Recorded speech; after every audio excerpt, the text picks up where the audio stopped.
Hello students, this is Mr. Hart, and in this video we want to talk about graphing, which is a very important skill for earth science because again there's a lot of data out there and we'll look at a lot of different things that we can analyze, and it's hard to visualize without some kind of graph or representation of it. Okay, so just like scales were a skill that we need to learn, graphing is going to be one as well. So I'm going to use some slides that I borrowed from a friend of mine, Mr. Todd Maurer. But I think he does a really good job explaining why and how to use graphing effectively. Okay, so the first question I want to ask you guys is, do you happen to know the name Charles David Keeling? This man won the Nobel Prize quite a while back, but I was just curious if anyone happens to know that name off the top of their head. But what he's famous for is he took this data right here, which just looks like a bunch of numbers here, but it's measuring the amount of carbon dioxide in the air versus the time of year on a certain Hawaiian island. Okay, and what he was able to make was this graph right here of carbon dioxide levels over time, and also show that the temperature was rising over time. So he won the Nobel Prize because he basically started the conversation on global warming. Okay, and we'll talk about global warming a little bit later. But for now, I want you to focus on the power of what we just showed here. He started with, a whole bunch of random numbers, which you look at and it's hard to tell anything that's going on just by looking at numbers. But as soon as you put that in a graph, it's very easy to see that there's a positive trend going on, and the carbon dioxide levels are going up over time. Okay, so graphing is effective in, again, showing how something is occurring, what's happening over time. It's an easy way to visualize a pattern or a trend. Okay, so we want to review graphing a little bit. Hopefully this is something you've covered in previous science classes, and hopefully math class you've talked about how to actually graph things. So this is hopefully most of the review. But if it's not, hopefully we go at a pace that is understandable and we'll go through this together. Okay, the first thing we want to remember or learn is that every graph generally has an independent variable and a dependent variable. Okay, so think about it in terms of experiment. Let's say the experiment is I have a bunch of different flowers, and I give them different amounts of fertilizer, and I want to see how tall they grow. Okay, well, the thing I'm controlling, what I call my independent variable, is the amount of fertilizer I give each one. Okay, so the amount of fertilizer is the independent variable of our graph and our experiment. Whereas the dependent variable is what we observe, which in this case would be how tall each of those flowers grow. Okay, so in every graph, depending on the situation, it usually has something you controlled and something you measured or observed. Okay, in a graph, independent variables go on the x-axis and dependent variables go on the y-axis. Okay, so we're going to look at three different types of graphs in this class. Okay, we need to be familiar with each one. Okay, and that is a line graph, a bar graph, and a scatter plot. Okay, so a line graph you're probably familiar seeing in movies and things like that, right? It's very simple.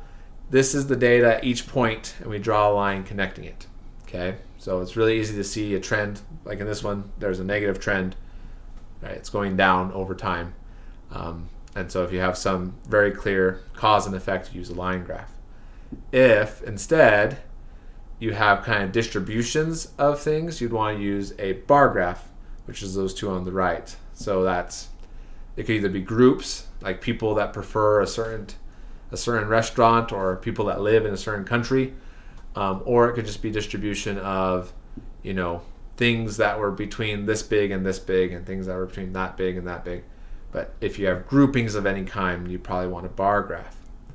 And then a scatter plot is when there's not necessarily a independent and dependent variable, but there's a lot of data, okay?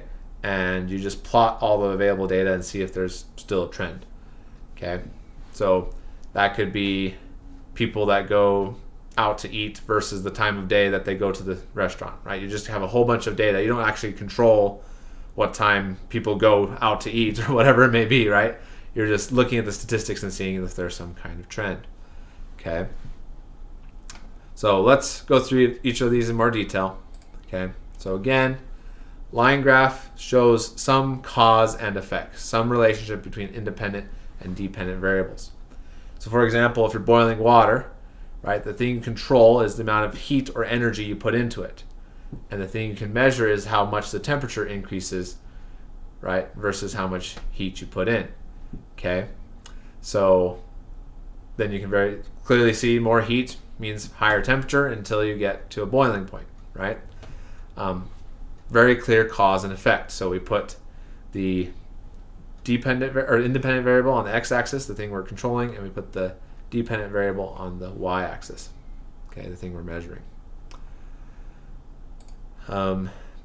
Again, the scatter plot is when there's not really a cause and effect, but there might be some kind of correlation, some trend that is occurring. So this, for example, is Old Faithful eruptions. We definitely don't control when Old Faithful goes off, right? It just kind of happens. And so in this graph, they're looking at the eruption, how long the eruption lasted versus how long it took until the next eruption. So there's just a whole bunch of eruptions that we saw of Old Faithful. We took all the data, we plotted it, okay? And we can see that there's a positive trend here, which makes sense that the longer the eruption lasted, the more pressure it released, the longer it would take for it to build that pressure back up till the next one, okay? So again, we didn't necessarily control something, but we can easily see that there's some trend or pattern that is occurring, okay? And then last of all, a bar graph, which again is describing groups of things. So in this one, maybe it's the number of the heights of black cherry trees in some orchard, okay? And so you can see that most of them are between 70 and 80 feet tall, which sounds really tall to me. I don't know if black cherry trees actually grow that tall. That's really cool if they do, though. But we easily can group the data and see the distribution that is occurring there. Okay.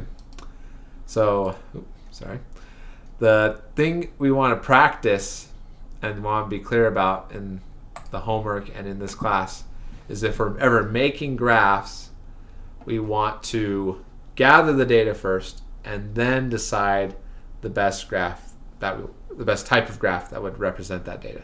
Okay, it's not always a line graph, right? There might be a case where you gather the data and decide you want to do a scatter plot or a bar graph, or maybe a line graph does work best. Okay, a lot of students just default to line graph, but sometimes it's better to represent data with a better graph. Okay, so choose your data first and then choose the type of graph. Okay, that's what you'll practice on the homework. But that's pretty much it for graphs. That's a short review, hopefully, but we just want to be clear on how we analyze this for when we come across graphs and make graphs in this class. Okay, thank you, and we'll see you in the next video.